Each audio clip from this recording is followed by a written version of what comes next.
உன் தேவனாய் இருக்கிற கர்த்தராக எனக்கு பரிசுத்த ஜனமாய் இருப்பாய்.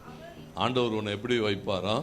அவர் உண்டு பண்ணின எல்லா ஜாதிகளை பார்க்கலாம் கீர்த்தியிலும் புகழ்ச்சியிலும் மகிமையிலும் சிறந்திருக்கும்படி செய்வார். ஏன்னா தேவன் நமக்காக காரியமாற்றுகிறார், கூட இருப்பார். தெரிந்து கொண்ட தேவன் ஆபிரகாமை தெரிந்து கொண்டு ஒவ்வொருவரையும் தெரிந்து கொண்டு அப்படி என்ன செய்கிறாரா?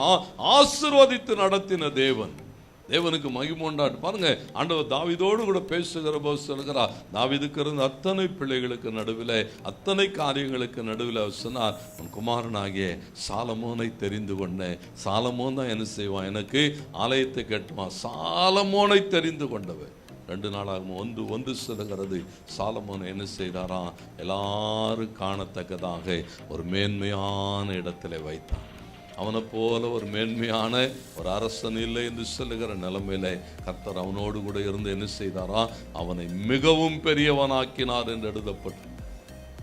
அப்போ நாம் ஆண்டவரோடு கூட இருக்கிற போது கர்த்தருக்கு மகிமை உண்டாகட்டும். பாருங்க, இந்த வேத வசனம் சொல்லுகிறது, அந்த மகிமையின் தேவன் நம் மத்தியிலே கடந்து வருவார். அல்லேலூயா.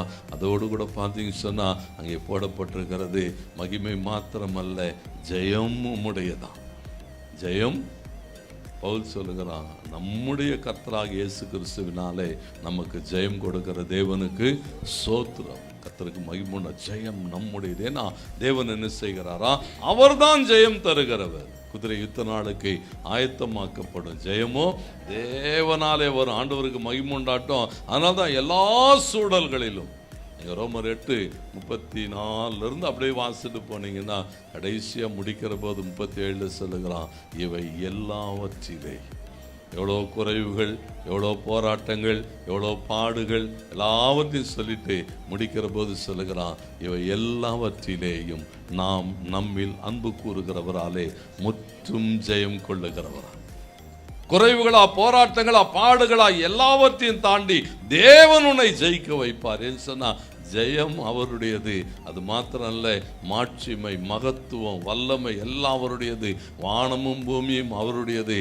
எல்லாவற்றையும் ஆளுகை செய்கிறவர்.